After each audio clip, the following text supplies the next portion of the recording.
Pleasure to give you this very important talk today on metaverse, cryptos, and NFTs. Now, our the conversation ever since 2020 has actually changed. In 2020 it was a year of blockchain.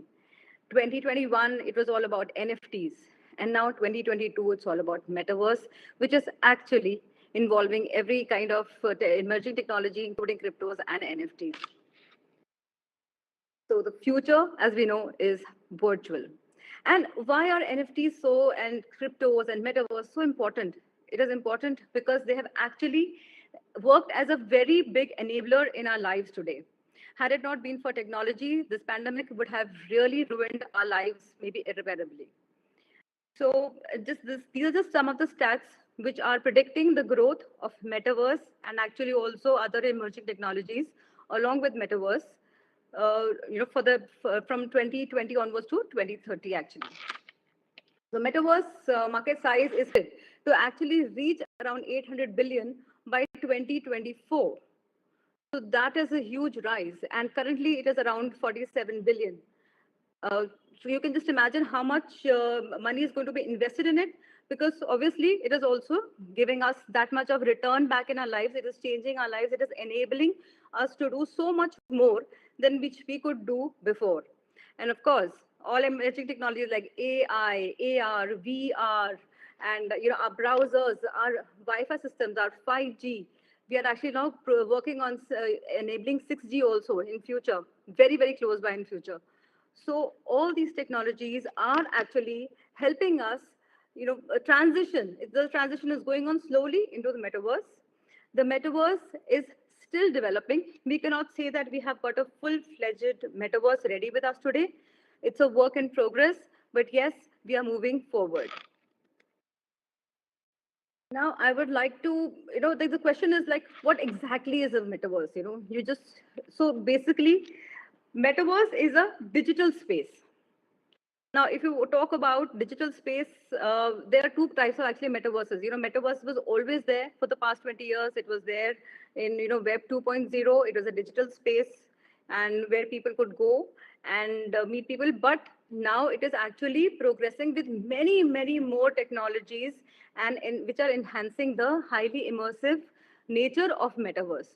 So metaverse is basically it's actually emulating the real world life so that we can perform most of the actions of your real world in the metaverse, alongside even do those things which you were actually not able to do in real life. Like suppose if you are you can do, like if you're older, you cannot really move around a lot and attend offices, but through a metaverse you can continue working, you can continue contributing to the societies. It's a very, very big enabler in our lives today. And how do you enter metaverse? In a metaverse, you do not enter anonymous. Like you enter as an avatar of yourself, and that avatar can actually become your digital twin. It can be the personality that you wish to portray to the world and carry it forward.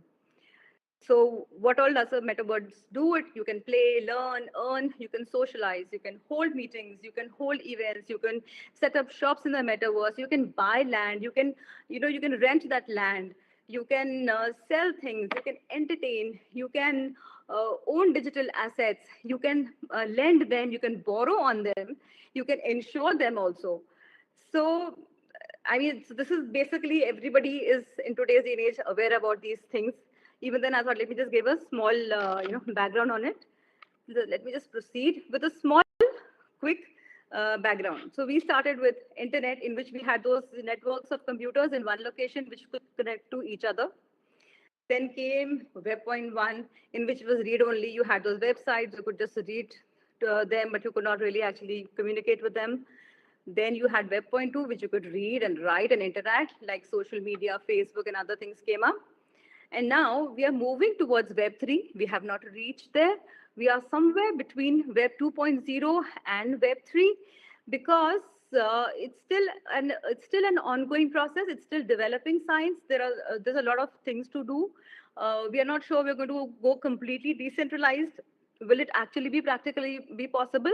But yes, every effort is being made to move in that direction. Let us now just briefly see what are the main differences between Web 2 and Web 3.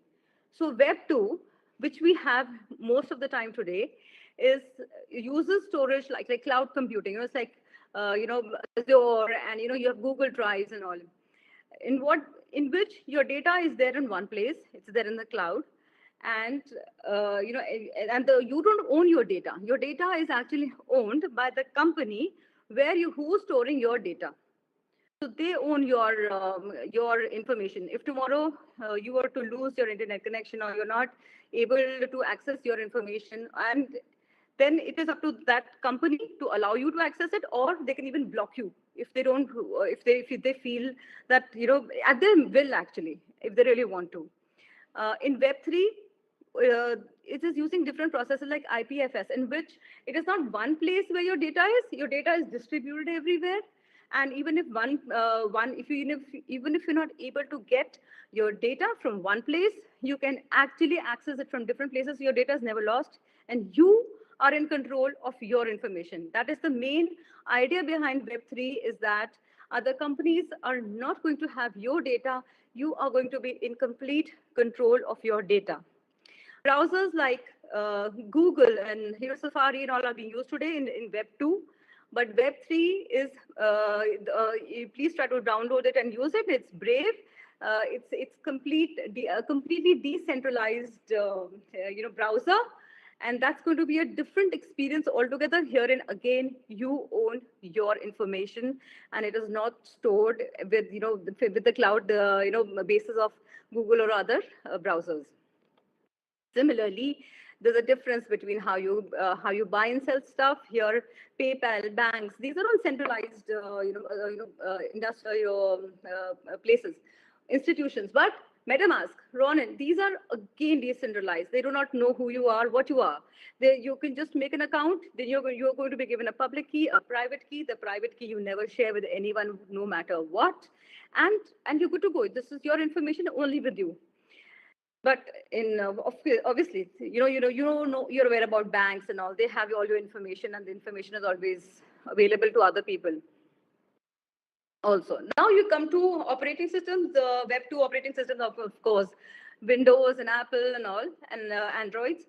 And in Web 3, the moment, if you want to recognize a website where you have entered, is it Web 3 or moving towards Web 3, is that if you wish to buy something in it, sell something in it, or maybe attend something in it, you will have to pay in crypto. So if you're paying in crypto, if you're paying in Ethereum or any crypto or any of their tokens, then that is Web 3. Although that is, again, sometimes there are hybrid. Some part of it is centralized, but the NFTs and cryptos, they are kept on a blockchain, so that is decentralized. We are working in a hybrid situation. Like I said before, we are not completely Web 3 yet. There's a lot of work to be done on that front. Similarly, social networks, Facebook, YouTube, they're going to be replaced by Steam and DTube. And these are, again, decentralized. You own your information. If you lose your information, then you lose it. You're responsible for it. They cannot help you, because you are the complete owner of your information. Now, let us just go briefly, what do we mean by Web 2, Web 3, metaverses. So Web 2 metaverses, they are called closed, and Web 3 metaverses are called open. Closed in the sense they are centralized. There is one company which is going to own your data, your information, your avatars, maybe your digital assets.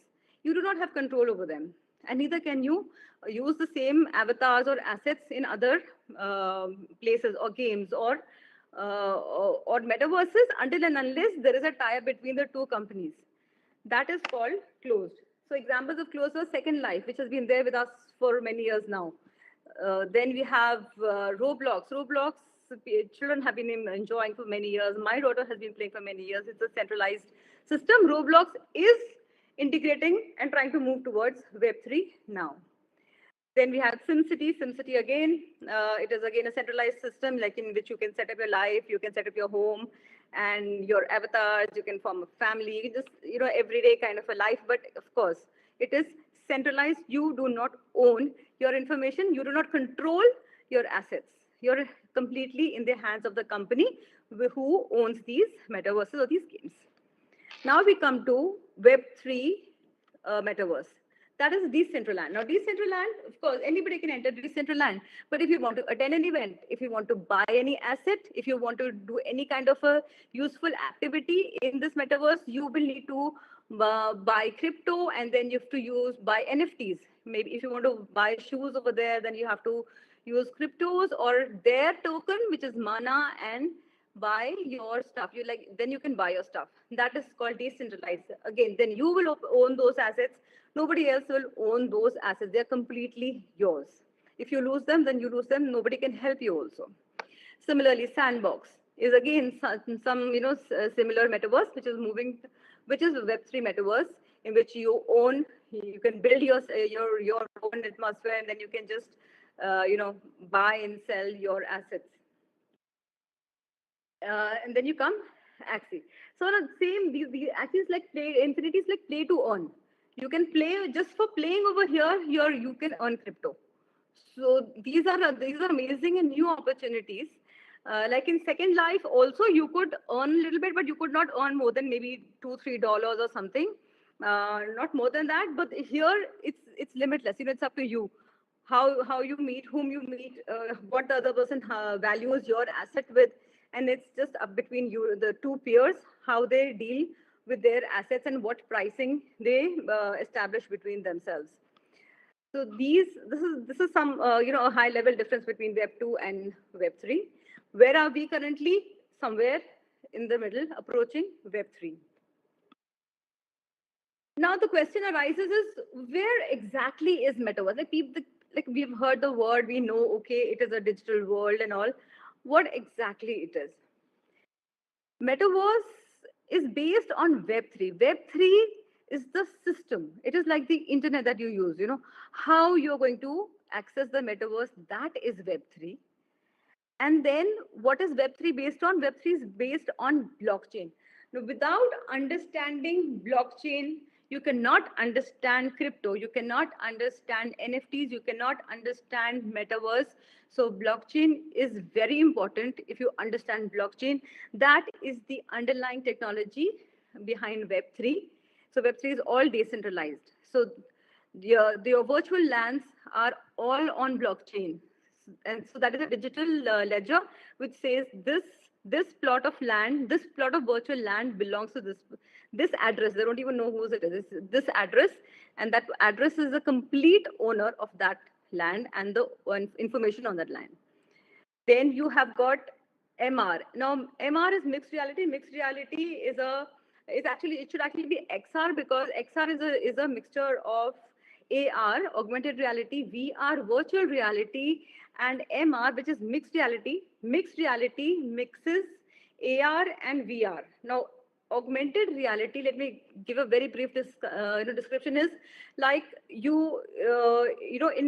on real life, augmented reality is actually placed on the real life, so that it appears to be a part of the real life in simple terms. And virtual reality is something in which you transport into a different world and you become a part of that world. Mixed reality tries to mix the two together and bring AR and VR in one folder, along with a whole lot of other technologies like photogrammetry is there, volumetric recording is there, projection mapping is there, haptics are there. All these kind of technologies mixed together, and they form the mixed reality or extended reality, which is used in gaming. And gaming is again a lot of AI and all of these technologies together. Again, photogrammetry, volumetric recording, projection mapping, haptics, and so on. Haptics and so on. So metaverse, when all these combine, if you can see right in the center, metaverse is the place where all of them work together. And how they work together is through the use of AI. AI manages everything. So in the base layer, if you're going to see this pyramid, base layer, the virtual land or the base layer is a blockchain. On blockchain is the 3D world, the 3D world where AI and all these other technologies, they work together, the NFTs, the cryptos, and the AR, VR, everything. When all of them start working together in perfect tandem, then you enter the metaverse, and that is what exactly we are envisioning. So let us give a brief about what are the technologies uh, used in the metaverse. Right at the base or infrastructure, we have 5G, Wi-Fi, 6G and all.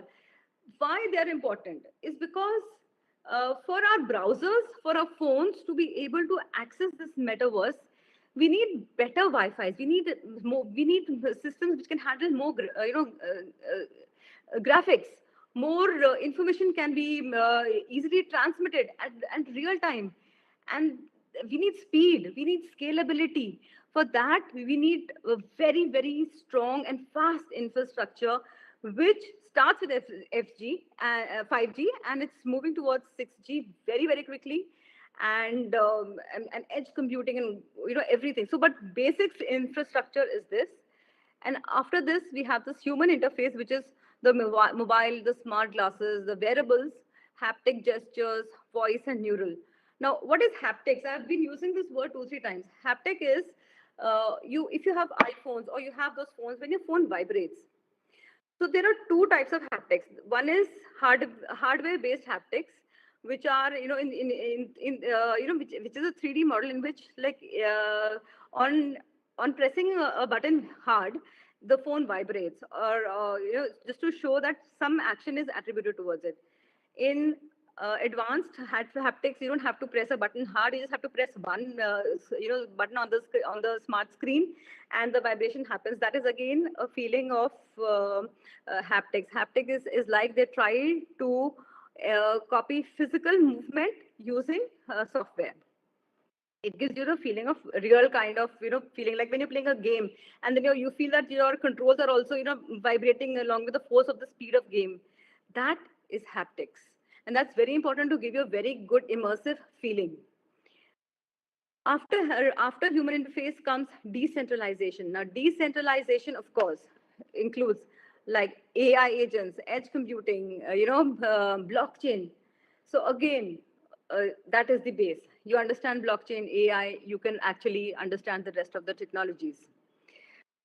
To enhance your immersive feeling, then you have spatial computing. Spatial computing is 3D engines, VR, AR, XR, multitasking UI, geospatial mapping. Because geospatial mapping is like when an object is standing, you can look at it from 360 degrees. It is not only from the 3D system. It's like 360. It's like it's absolutely fantastic. Renderation of your virtual presence. That is why when you will go to these virtual worlds, you can see when if you will use the touch screen or the mouse, you can actually see from right from the ceiling. You can see yourself from under the ground, like literally you're standing in your shoes and all other. You can literally see like that. So it's like it really gives you such a complete picture of the surroundings that the immersion is really high, maybe higher than what it really is in our lives. So that is why we say that in metaverse you can do much more than what you can do in real life. Then you have creator economy, which is the when on your virtual land you make your 3D world. That is design community. That's the assets market, the NFTs, everything in a metaverse. Whether you're buying clothes, you're buying games, you're buying shoes, you're buying a car, you're buying a house. Everything comes as a NFT, and it is bought through cryptos. So that is the cryptos and the tokens of a metaverse are the economy, of that metaverse. Like for Decentraland, if you use Ethereum and then you buy mana, and then that mana is the economy of Decentraland, and then you use it to buy stuff. So or sell or lend stuff. Then you come to discovery. That is what all uses are there. So you have social meetings, you have ad networks, you have rating stores, agents. So this is a discovery, like what all things can be done in the metaverse and then you project them, and then the experience comes through games, through social, like so social esports. And by the way, games are going to be the most biggest part of metaverse, as had shown in before in this in the graph. Gaming is going to be like never before, and we like it or not, the maximum population of the world who is going to be using metaverse are going to be the Gen Zs, the millennials, and who are heavily into gaming. And they still are, and they're going to only increase further. So this is such a high level, information about the technologies behind metaverse. Now let's go to what makes a metaverse. There are two things which are really going to depend on what is going to contribute to the success of a metaverse. First of all, is interoperability. What is that? That my avatar, which I have made, I've spent a lot of money, or I've spent a lot of cryptos in building my own avatar and in buying my assets. I bought shoes, I bought clothes, and I don't want to go and buy them in every other metaverse. So suppose all these four circles are different metaverses. If the same avatars, the same assets can work in all these metaverses, that is called success of metaverse technology as one. So even though the worlds could be different, the same cryptos, the same NFTs could be used in other metaverses. Now we come to, let's go to the basics. So what exactly, how does it start? So when you in a metaverse, the base layer or the base level, which is based on blockchain, is the digital land. What is digital land? Digital land is your digital ledger, which says that this part of the metaverse belongs just to you. And then on top of it, you can build your 3D world if you want to. You can rent it. You can play games on it. You can develop it. You can do a whole number of activities on it. You can then, you can, and some games also allow you to create your own NFTs. You can hold your own art gallery on top of it, and you can sell it. You can connect your art gallery to OpenSea or other NFT marketplaces through this metaverse. And when a person will click a button, they can just go straight away to that marketplace and purchase an NFT. So your base layer is the plot on which the rest of your 3D world rests. And these are some examples of how the 3D worlds are set up. You can have shops, you can have these infrastructures, you can make maybe make holiday homes, you can make castles, you can make shops, you can just make a garden to enjoy yourself. So these are the things. Unreal Engine really is very powerful. Unreal Engine gives a better immersive feeling. And obviously, again, have to repeat, like photogrammetry and volumetric recording and all. They just give a more immersive and a high level of like super powerful experience, which is sometimes even better than your real life experiences. Let's come to NFTs. Everything, once you buy your plot is an NFT, your avatar is an NFT, you and your clothes you wear are NFTs. You can buy skins. The same person who's a lady standing over here in a jacket she can buy a different skin and become a warrior. You can buy those gaming weapons or other stuff. You can again, like I said, you can hold you can paste your paintings in art galleries. You can sell them. So every asset in metaverse is an NFT which can be bought or sold using cryptos. That is how important NFTs and cryptos are. So they all, they are the economy of the metaverse. Without them, the metaverse will become meaningless. Then you will just go and roam around and come back. You will not be able to do much. But crypto and NFTs, they put in the life inside the metaverse. These are some examples of the tokens.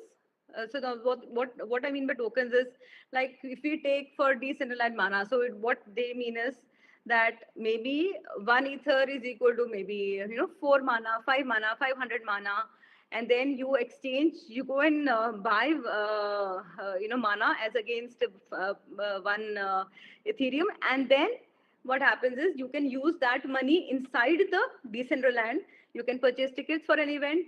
You can go and buy a piece of land over there, or you can go and buy anything which is there for sale over there. You can go and buy a car over there, maybe a house over there. So similarly for Sandbox, for Illuvium, for so all these metaverses, they do tend to have their own tokens based on the base cryptocurrency, which is either Bitcoin or Ethereum. Now, Ethereum is the most popular blockchain for metaverse, based on the same point that Ethereum is has got a larger community. So another very important point for any NFT to become a success, crypto to become a success, blockchain to become a success is its community. As long as there's a large community, then that blockchain or that metaverse is considered to be it becomes a success, because there is more buying selling is going on. So by default, it becomes successful. Now, so now so what all can you do in a metaverse? We can hold conferences like we are holding it now. People can enter as avatars, interact with each other, talk and exchange presentations, and they can talk to each other. Just for the sake of ease, you can shop. You can just go into the metaverse. You can see how those clothes look on you. You can shop them. You can host fashion shows. Your avatars can literally walk around the ramp as if you're in a fashion show. You can buy other stuff, and I don't know why I added so many of buying stuff, because maybe I just wanted to complete the shopping list. I mean, you can give yourself a timeout in the virtual land. You can see that girl who's sitting out there, she wants to give herself a timeout. You can host events over here, but this is like this is just for the sake of knowledge. I actually wanted to add more slides, but then it was becoming too heavy. You can do most important uses of metaverse will actually come from industry. People like Accenture in India, they ordered 1.5 new employees to actually take their first training before entering the premises of their office via Oculus. They had to take this training. 1.5 lakh people took training in using Oculus for the inductions, and then they started working with Accenture. That's going to be useful for schools. Schools can build up their virtual worlds, and the children can actually study from anywhere. Colleges can be used. In fact, there is metaverse is progressing so much that some IoT devices, in the physical world, their 3D, avatar is made on a metaverse, exact replica, and engineers from around the world, they can work on that 3D IoT item, improve it, or maybe rectify it in some way, and the real physical IoT device also gets equally affected, and it becomes rectified. So that is the power. Just imagine if we could do that, like in space, without going out. So the probabilities of this are tremendous and immense. And military already uses military for medical education, for many kind of things. Metaverses are useful. So let us see what is the future of metaverse. So right now we have VR headsets and Web3 is there, and obviously you have your browsers and all. That's how you use metaverse. In future, we are going to have soon full body VR, then full, and you're going to have these haptic suits. So full body VR is like those haptic suits, so that when you're shaking the hand of a person, you actually feel the sensation of shaking hands with the person. So when you're touching something, you really feel you're touching something. When you're driving a car, you feel you're really, really driving a car. That is the level of immersion which is following up soon, on which work is going on. Many haptic suits are already there, but they're very, very expensive and not available for the general population as such, because of the cost. But Tesla is working on this Tesla suit. It is like a complete haptic suit. you really feel transformed. And if you haven't seen the movie Ready Player One, I would really suggest everybody must watch that movie Ready Player One to understand what these haptic suits are and how powerful they are.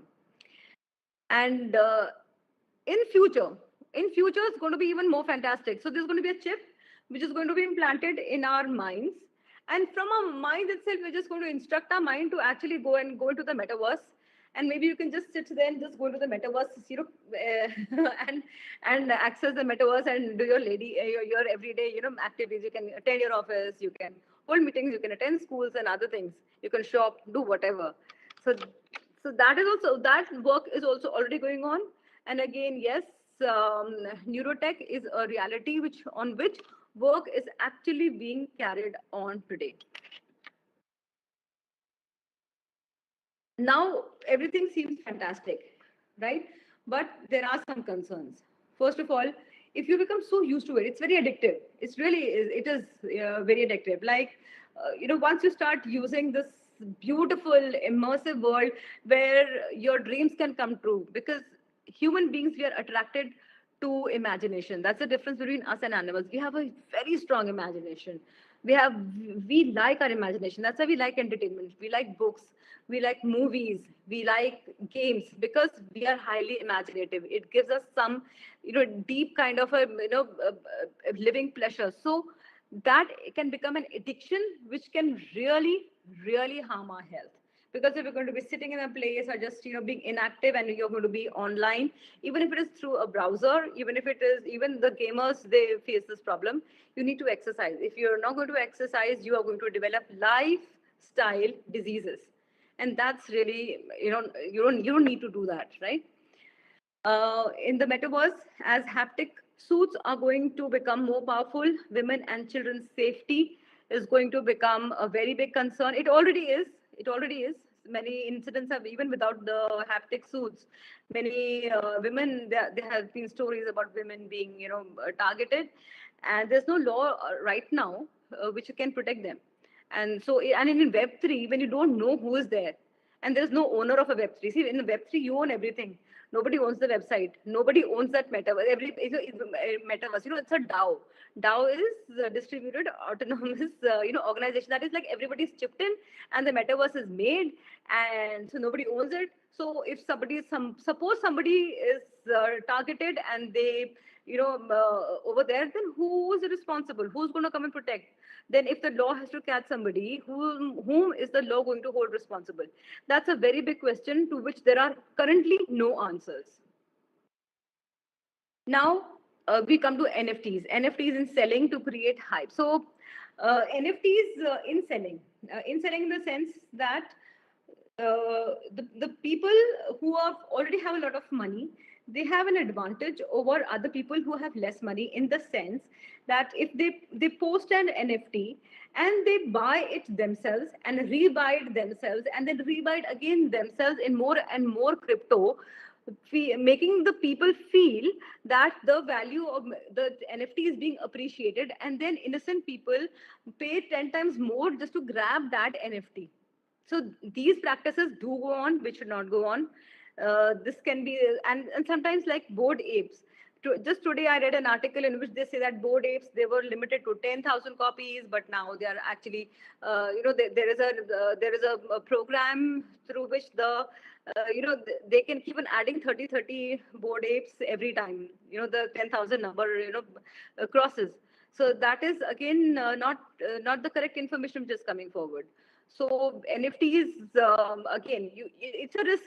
They could actually multiply in value, or they could actually just drown you. So you have to be very careful.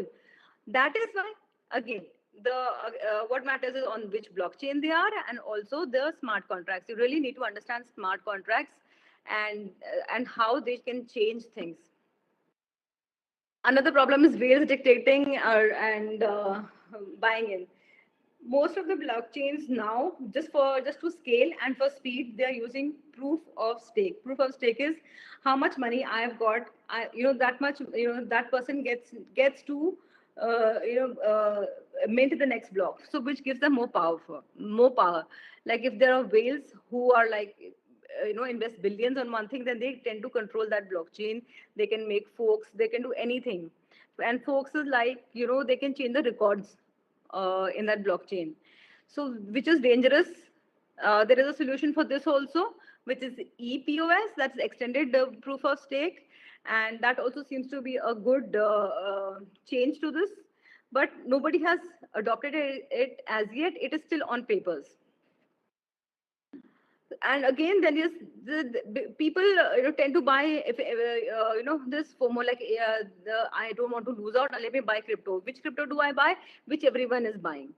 So without understanding the logic behind cryptos, there are white papers for every cryptos. You understand what their purpose is. If you really feel that it's useful, that this can actually grow in future, it's just like stocks, but it's like you just need to understand the tech behind it and the reason for it. If you understand that, then you should invest in it. It's very risky. It's of the highest risky nature. Then of course there are scams and frauds. People people will come to you with big promises, and they are going to project this and ask you to invest in things which they're going to promise are going to multiply 1000x, but it really doesn't happen. And then there are rug pulls, there are the frauds, there are hacking issues. So these are some of the concerns that we really need to think about. Now, Shalini, may I maybe ask you maybe to summarize, and then we can maybe continue during the discussion. And last one, then this is done. These are just a list of list of these metaverses. And Michelle, like, how much time have I actually taken for this? Hello. We can discuss it later, Shalini. Everything's fine. Right. So so these are a list of famous metaverses, which we can look. And I'm actually done with it, right, Michelle? So, so I would just say that it's like you can, it's metaverse is interesting, it's fascinating, but we got to step into this with our information in hand, with our education in hand, and of course with alertness. We not just follow people blindly. We have to do our own research, and that's it from me, Michelle. Okay. Thank you very much, Shalini. It was very, very interesting, and I'm really looking forward that we will continue the discussion this week during our discussion session, during our discussion part, but also next week during our networking session. And now, please let me introduce our next speaker. I'm glad to welcome Silvia Andriotto. Silvia is Associate Director at the JTC Group, a corporate service provider listed in London Stock Exchange. Throughout her career, Silvia has been responsible for the management of a multi-family office in the Principality of Monaco and developed extensive experience in international corporate law, implementing cross-border instruments for multinational companies and HNWI in multiple jurisdictions. Silvia holds master degrees in law and is also a qualified trust and estate practitioner, as well as having a certification in digital strategy from University in Singapore.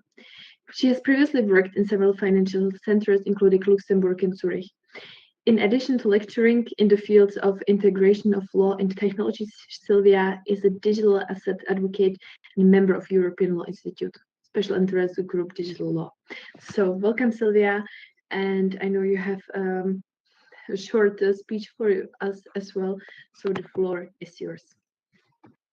Thank you very much, Michaela, first of all, for allowing me to be part of the EU Tech Chamber and of these fascinating topics. Brilliant presentation I just listened to, and fascinating topic, the topic of the metaverse. Now, what I think it's good that this presentation was performed before my speech, because I will be much shorter.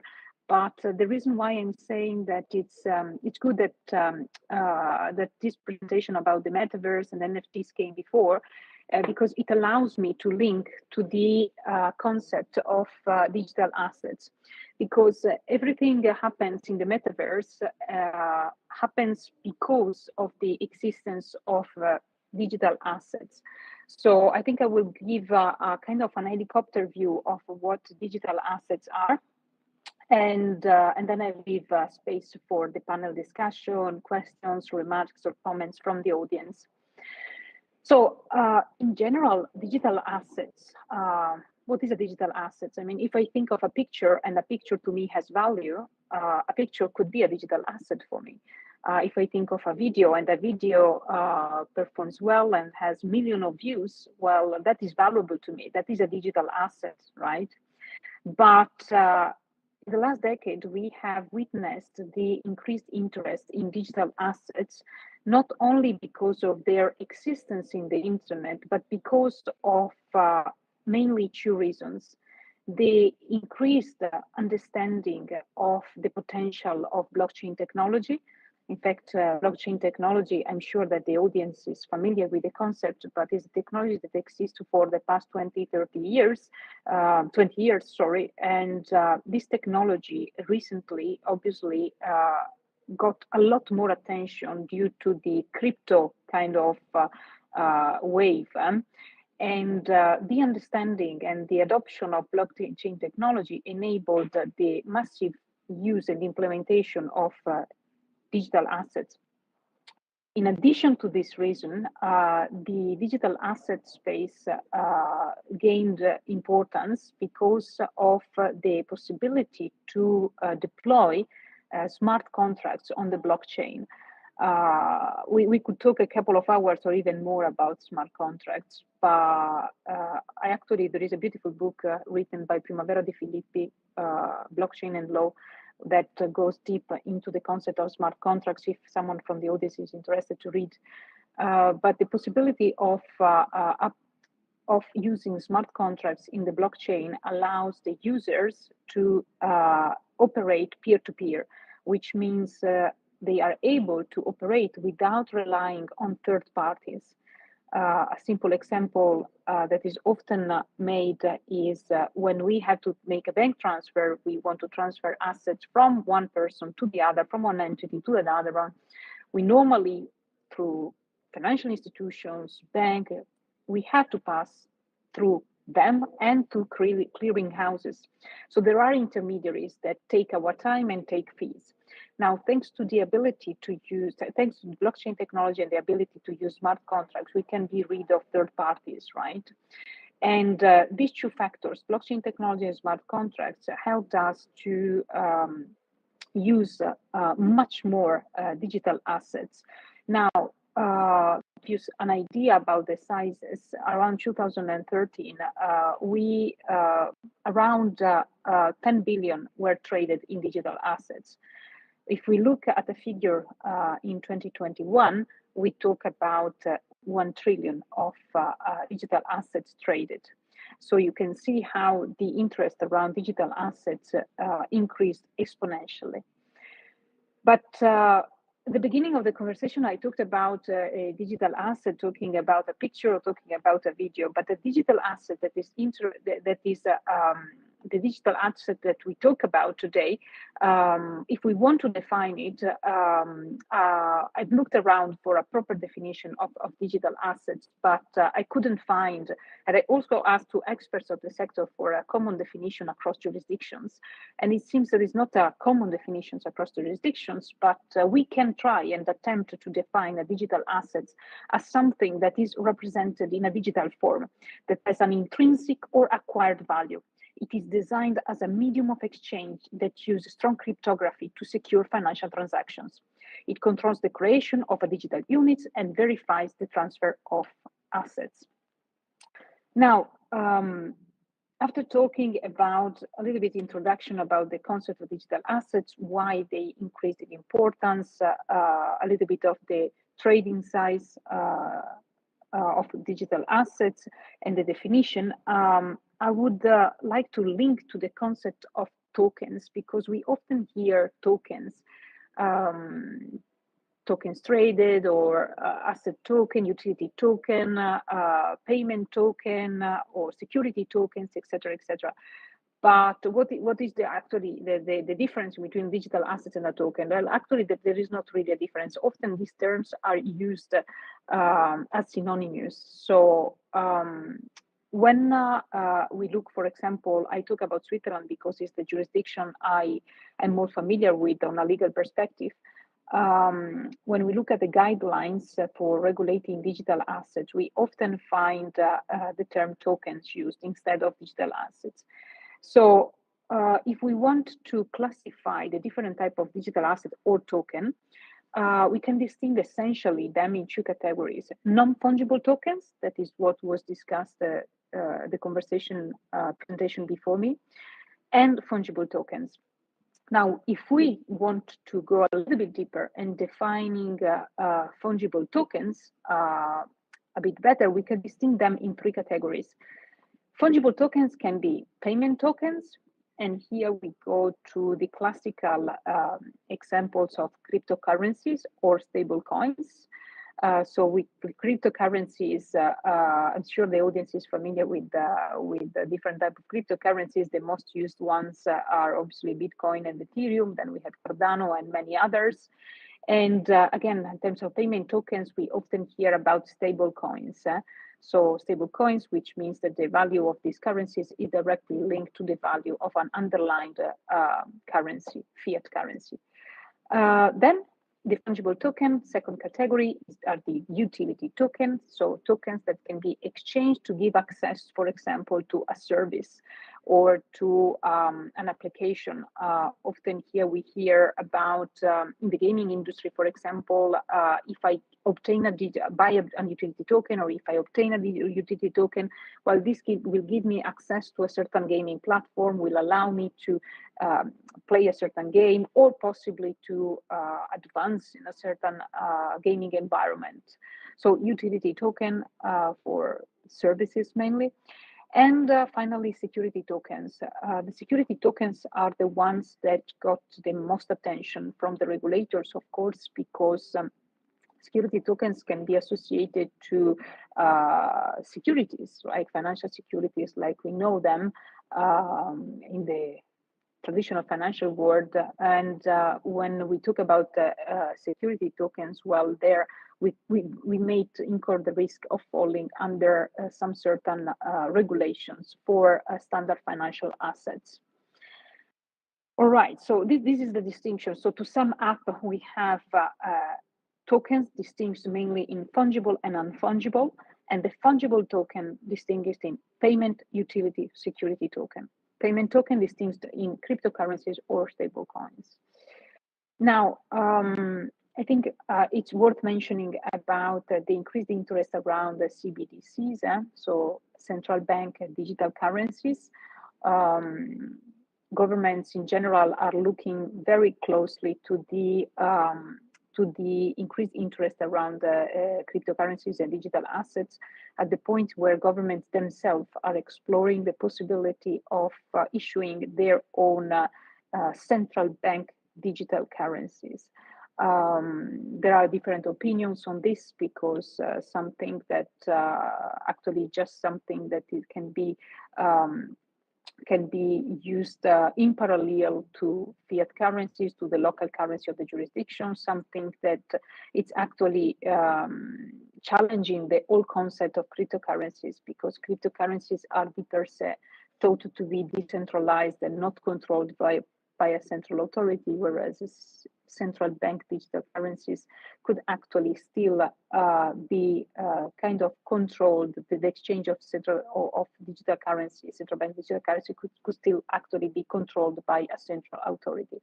But this will open up to a completely new, different topic, but very interesting to be explored. Then on a regulatory perspective, what happened in the digital asset space? Well, there's been, at least in Europe, since we are at the EU Tech Chamber, at least in Europe, there's been obviously a lot of attention to the concept of digital assets. And it has been, for example, addressed and proposed a FinTech action plan in 2018 and then amended in 2020. Then obviously very well known in the industry is the famous MiCA, Market in Crypto Assets. It's a very comprehensive attempt to regulate the cryptocurrencies. There are even here many opinions about the opportunity of and adequacy of MiCA, because Sometimes the regulator tries to regulate something that is not yet fully developed or yet not fully understood, and therefore this regulation somehow reduce the potential of the deployment of cryptocurrencies or digital assets in general. Then anti-money laundering, of course, Directive C, AML-D6 in 2020. When it comes to security tokens, especially, we want to make sure that these cryptocurrencies are not used in order to finance terrorism or not used in order to enable criminal activities in the web and outside the web. And finally, MiFID II. So there are a number of actually regulations that we can touch upon when we talk about digital assets. Now, just quickly linking back to the concept of metaverse. The metaverse is a fascinating space. I mean, we have seen a massive move, for example, from Facebook when the name of Facebook was changing to Metaverse, right? And this gives a clear signal of how important the concept of metaverse will be in the years to come, possibly used in an hybrid way compared to. I mean, I cannot envisage us being 16 hours a day, except for the hours we have to sleep, with the VR set on. But definitely it has huge potential and can be used, I believe, for a few hours a day in order to enable human beings that still have their own biological needs, because we need to live in the real world in order to survive. It was addressed before, the topic of health, and obviously this needs to be taken into consideration. But again, the metaverse could be it's a huge new dimension that could be part of our life for at least, I believe, 2 to 3 hours a day. Now, on average, I was reading an article, a normal user is in front of their iPhone for 6 hours a day, and possibly in the years to come, we will spend at least 2 to 3 of these 6 hours into the metaverse instead of in front of our iPhone, in order to enhance our experiences and possibly create a kind of a new parallel digital economy. Everything that will be exchanged into the metaverse will have the form of digital assets and or NFTs as well. And obviously, around this concept of non-fungible tokens, digital assets, there are a number of legal implications, tax implications that will need to be addressed. So it's a fascinating new world to be definitely explored. And yeah, so this is it for me. I won't take any longer, and I leave the floor to Michela and to the panelists, to the panel. Amazing. Thank you very much, Sylvia. And thank you both of you for your presentations. Now I would like to start the panel discussion. And Shalini, if you will turn the camera, come back to us. I would like to ask you, what do you think? What makes a metaverse, NFT, or cryptocurrency a success? Shalini, Sorry, Sylvia, would like to start. Yeah, can you repeat the question? What makes a metaverse? What makes a metaverse, NFT, or cryptocurrency a success? Why do you think? Why is it so successful? Yeah. So there are actually the main thing which makes it a success is that it needs, first of all, the blockchain, the problem it's trying to solve, or what the issue is. But more than that, it is the community. The community. So what is happening is that as long as there is a large community supporting any metaverse or crypto or NFT, that is a success. So, but unfortunately, to make the community nowadays, bots are used. Bots are used, and there are fake kind of followers are being generated. That really needs to be, ruled out. But community is the main thing. Communities make them a success. I don't know, Sylvia, what do you say? Okay. Maybe So the question is, what makes the metaverse or cryptocurrencies a success? And NFTs, digital assets in general, in your Well, case. In terms of cryptocurrencies, I think every cryptocurrency that is developed, it's normally developed in order to. I mean, there are obviously a lot of cryptocurrencies that can scams, but the most serious ones are developed in order to solve some concrete real issues in the real economy. So when the users understand what are the issues that the cryptocurrencies is trying to solve, example, Ethereum, I mean, it was initiated because of the attempt to disrupt the financial system as we know it, because of the attempt to decentralize it versus centralize it. When the users understand what is the scope behind the creation of these cryptocurrencies, obviously there is a success of the product. Same thing for Cardano. Cardano was initially, and I'm happy to listen to opinions from the audience if they have any other regarding Cardano, but what I understand is that Cardano was initially created in order to democratize the financial system, give access to everyone, wherever in the world, just through an internet connection to the financial system. And when the users understand what is the scope behind the creation of a certain cryptocurrency, in this case, the democratization of the financial system, well, by default, here is the success of the cryptocurrency. So I would look at the meaning behind the creation of a certain concept of a certain cryptocurrencies. This for cryptocurrency. Now for the metaverse, I leave Shalini explain that she actually responded already, so she's better placed than me to give an answer. But definitely, I think that in the metaverse, if some metaverses will have success compared to others, it will be because as humans we can find same or better feelings than what we find in real reality. So that could possibly be a reason why we want to be there, and we want to replace or find experiences that we find in normal lives in other dimensions. So this is what I can envisage.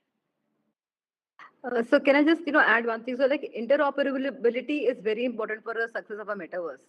Like if I have spent so much of money or maybe cryptos in making my avatars, making my wardrobe over there, making my accessories. If I have to keep on buying them in different metaverses, it really is not practically good for me. So like it's not a practical choice. So therefore, I think interoperability is again another thing. And like you said, of course, the why for the crypto, why it is, what is the purpose of it, and community.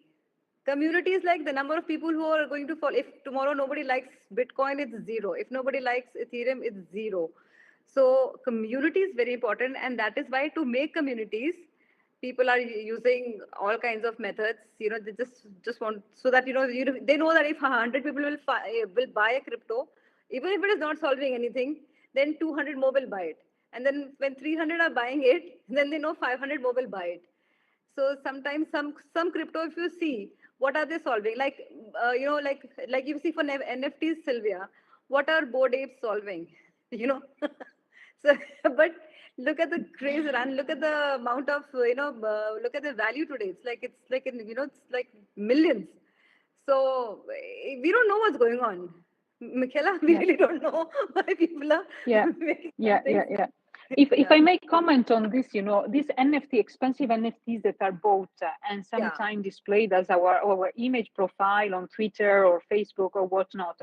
Um, if we look throughout history, humans always had the need of showing or demonstrating in general their wealth.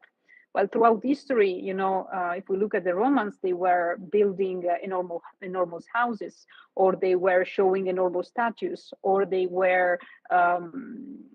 or they were buying expensive materials, right? But they had this need. I mean, humans, they had this need to show their status in society.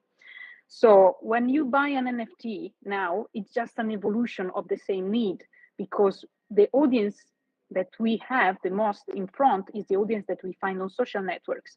So now for users that are very much in the digital space, it's more important to show the NFT in their profile than to show the large house at home. So here, to me, the problem that is solved is not really a problem, it's the satisfaction of a need, the need of showing your status to to your community.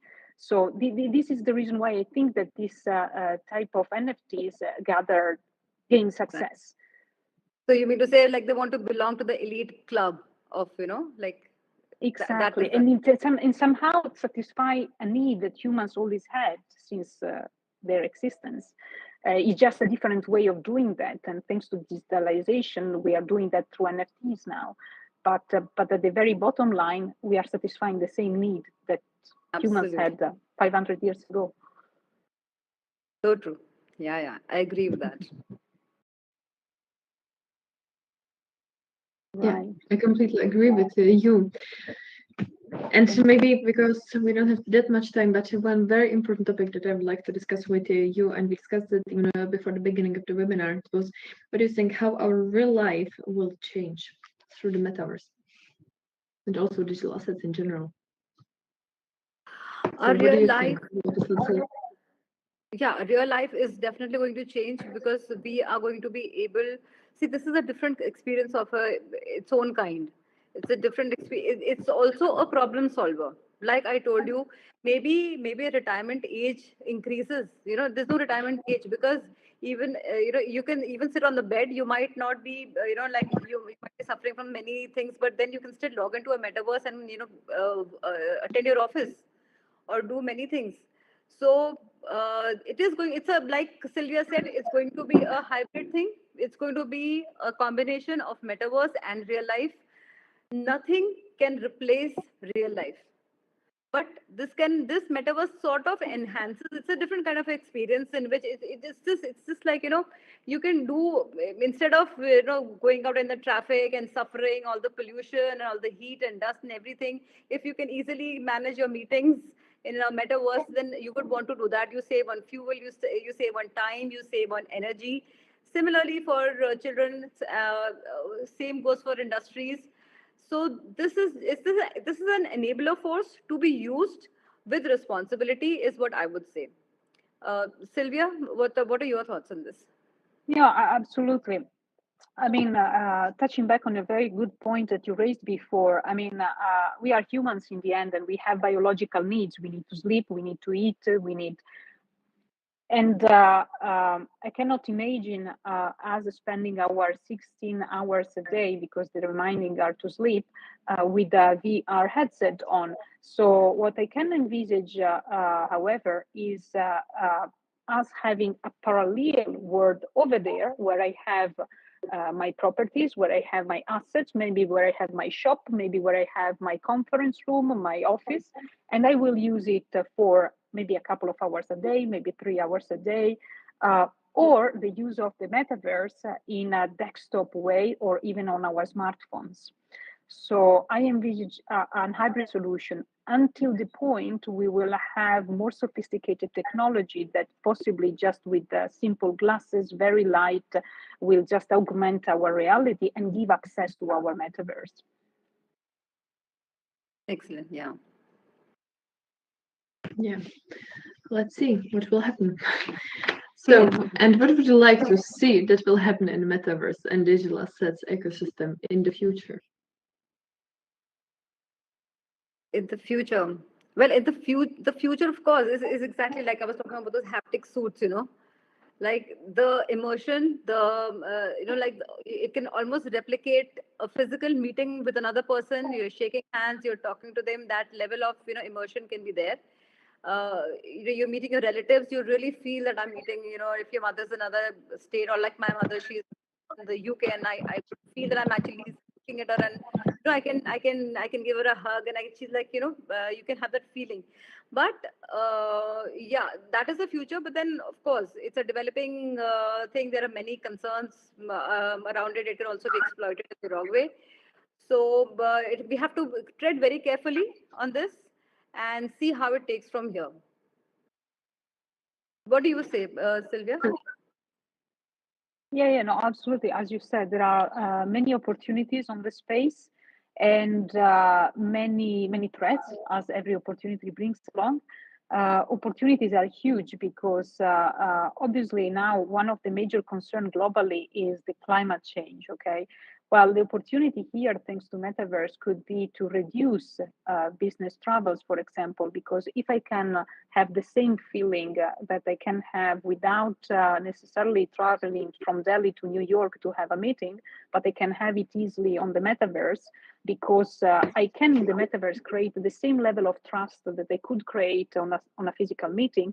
Well, that could obviously disrupt some certain industry. Therefore, the traveling industry, for example, could be reduced to the pleasure, to the leisure traveling, right? I want to travel physically, I don't know, to Indonesia, to Malaysia, to Australia, because I want to experience this. But when it is for business, and if I am confident that I can create the same level of trust with my business partner, with my future client through the metaverse, then possibly the metaverse is going to disrupt a little bit the travel industry. Just making the travel industry as an example, but it could be applied to many others.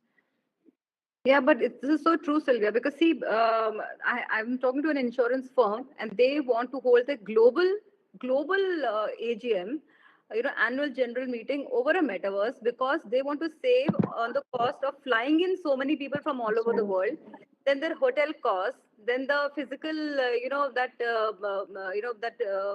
place where they're going to hold the event. And when they realize that it's going to cost them one third of what it would cost them, I mean, they're really very happy about it. So I think that it's a practical solution. I think it has got many practical applications. Yeah. Many practical applications, absolutely. Yeah. Okay, now I would like to ask you, because now, as you know, this is Women in Tech Alliance. So what is the chance for women in tech and opportunity? Women in tech and metaverse. What do you think? What is the future of it? How can, let's say, women use the metaverse? So women can use, see, metaverse is actually open for everyone, for women, for children, for everyone. For women, if you're talking about, there are a whole lot of opportunities. I'm talking about, I met a girl. In fact, I met her online on LinkedIn. So a few months before, she says I was just a simple bartender.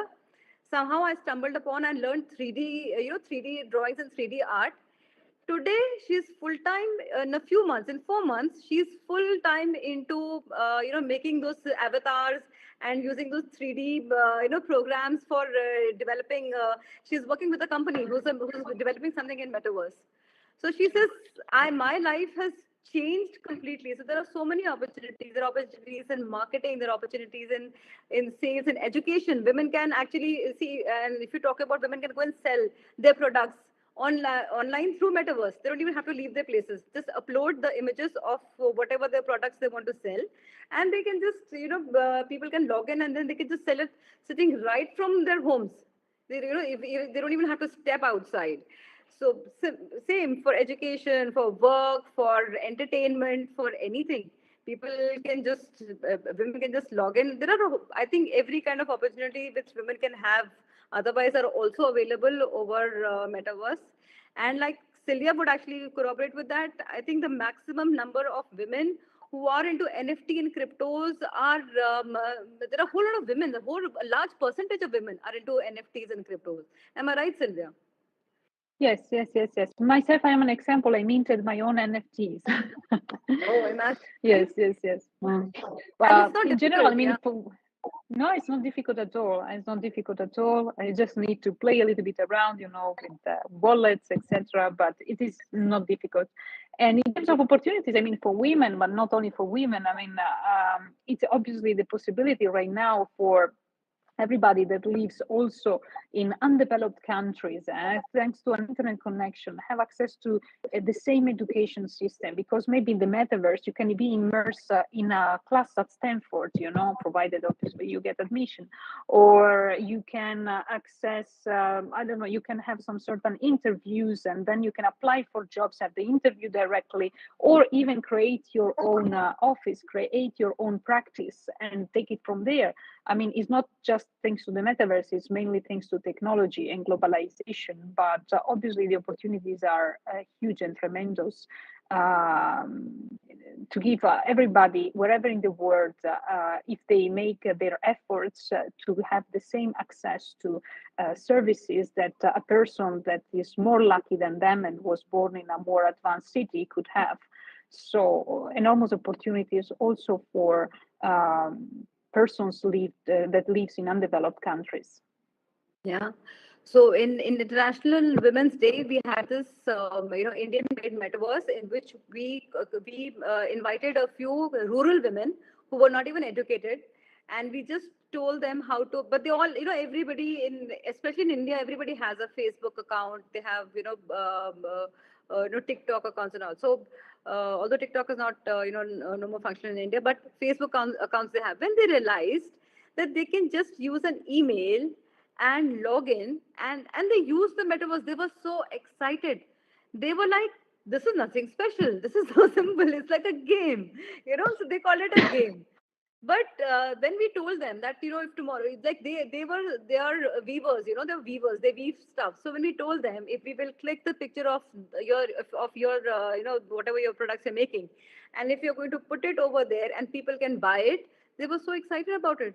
They were really excited. Then they said there is no rent for it. We said no, there is no rent for it. You don't pay any rent for it. But when you can just sell it, people can just buy it. There's going to be some cost in like converting it into an NFT and putting it there, but then you can just sell it. So, and many companies now, they don't even charge for converting into an NFT and putting it up there. So only when the sale is there, they take a percentage. So many possibilities. Like literally, it's a leveling ground for many people. Yeah. Absolutely. Amazing. Yeah. So I'm just afraid we have run out of time. So now I would like to ask you if you can make a brief statement or recommendation to the audience to close this panel discussion. So 30 seconds, please. Sylvia, would you like to start? Yes, so my recommendation is always to be curious. So be curious, explore, try, learn by doing, because this field is a new, completely new field. Fintech, digital assets, metaverse, NFTs. Just be curious, read. Now we are very lucky, something that 50 years ago did not exist, and we have information accessible at every second of our life. So we can take advantage of this and be curious, continue to learn in your free time.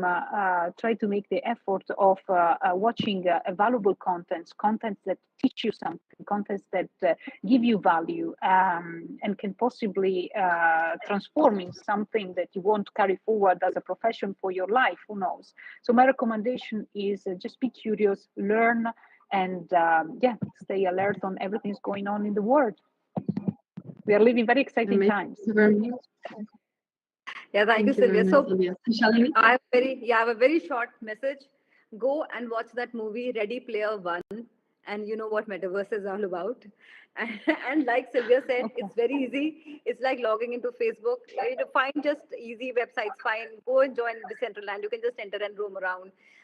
In Spatial, the last slide which of mine, I have a free office in Metaverse. It's spatial.io, and it just allows you to put faces over.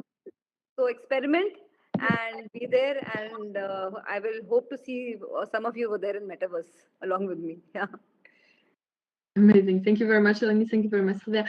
I'm sure we will continue this very interesting discussion next week. And before we go, I just would like to hand over you the 3 certificates. So thank you from our side. So we have here a 3 for Sylvia, who will plant in Africa, and 3 for Shalini. I will just share with you the certificates later. So, ladies, thank you very much for this really amazing discussion, for sharing the knowledge with us, and it's been really a big pleasure. I would like to thank the audience as well for attending today's webinar, and we hope to see you again soon, hopefully during our next networking group as a follow-up.